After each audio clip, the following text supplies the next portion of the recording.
Olá, meu irmão, minha irmã, que a paz seja convosco e que vocês tenham um dia, uma noite abençoada por Deus. Para quem não me conhece, eu sou a pastora Silvana Fernandes e é um prazer enorme estar junto com vocês. No vídeo de hoje, eu vou falar um pouco do Antigo Testamento e depois eu venho para o Novo Testamento a partir de Atos. No livro de Esdras, no capítulo 8, no retorno dos exilados a Jerusalém, com o povo vêm os seus pertences e havia um temor. Esdras então se propõe a um jejum corporativo. O que é um jejum corporativo? É um jejum coletivo. É um jejum onde todos se voltam para um mesmo propósito, para que Deus ajude o povo e não venha precisar de ajuda terrena. Essa era a meta de Esdras. Entre humilhar-se diante de reis, eles se humilham diante de Deus. Eles escolhem a humilhação diante de Deus. E por recorrerem a Deus e não aos homens, Esdras diz que Deus respondeu ao seu povo. 1 Reis, capítulo 21, também tem uma passagem muito conhecida nossa. Elias, o profeta de Deus, tem um confronto terrível com o rei Acabe. E Acabe foi o pior rei de Israel. Seu reinado foi um total desastre.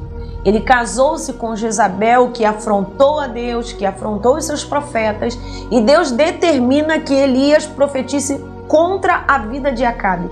E a Bíblia diz que por Acabe temer a Deus, no versículo 27, Acabe apregoou um jejum. E olha que incrível, Deus teve que mudar a sentença. Olha o que o jejum de um homem fez. Olha o que a força de um jejum pode fazer. Quando um homem se humilha diante de Deus, ele recebe favor de Deus.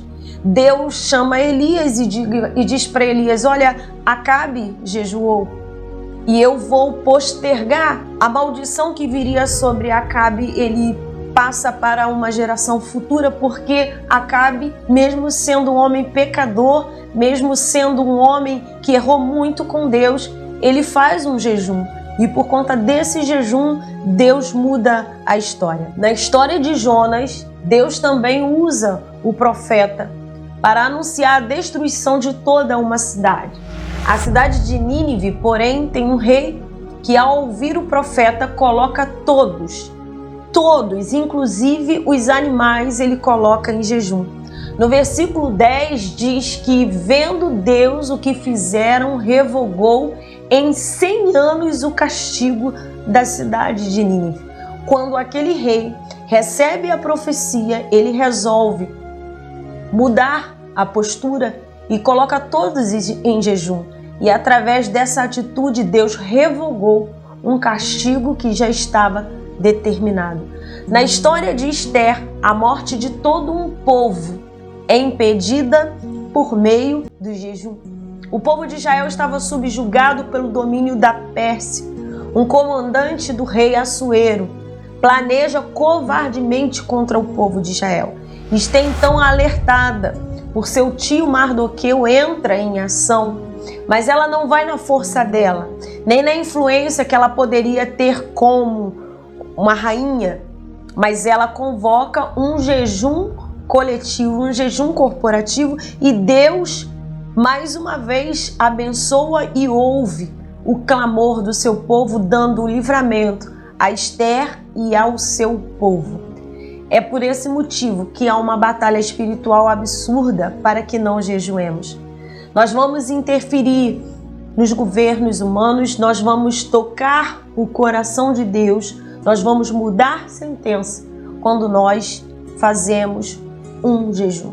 Agora nós vamos para o Novo Testamento, em 2 Coríntios, capítulo 6, versículo 4 e 5, diz assim: pelo contrário, em tudo recomendamos a nós mesmos, como ministro de Deus, na muita paciência, nas aflições, nas privações, nos açoites, nas prisões, nos tumultos, nos trabalhos, nas vigílias, no jejum. Ou seja, o jejum os tornou ministro de Deus.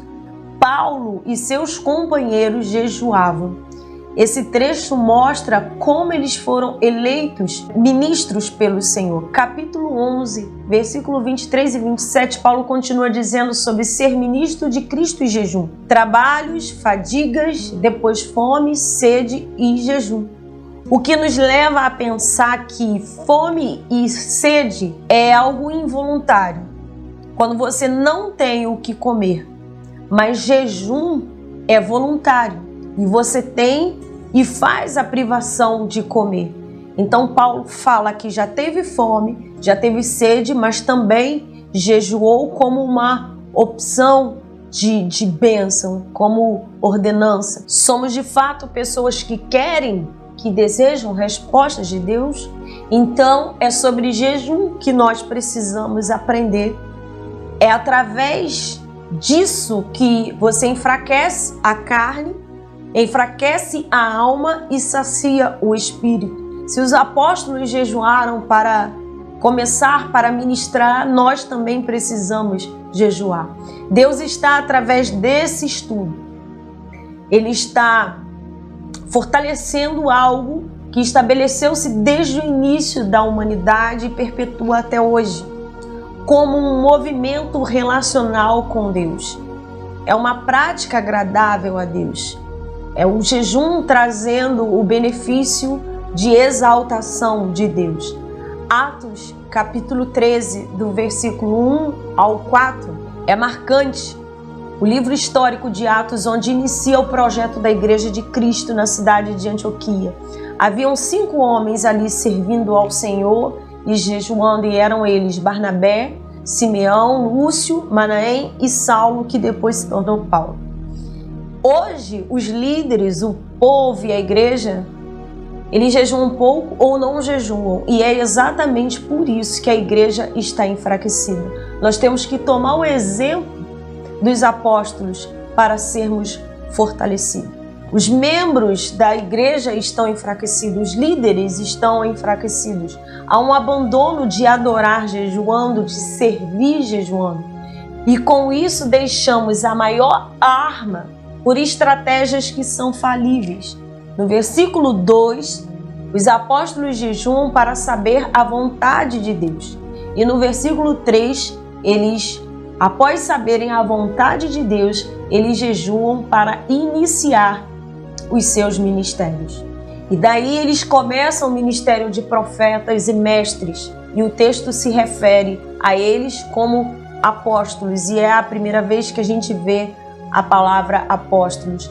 Ministério envolve jejum, livramento envolve jejum, prosperidade envolve jejum, tudo envolve jejum. Precisamos chegar diante de Deus humilhados para que as nossas orações sejam atendidas. Como foi falado no início desse vídeo, qual é o segredo para orações atendidas? É a humilhação, o jejum, para que a nossa oração mova o coração de Deus.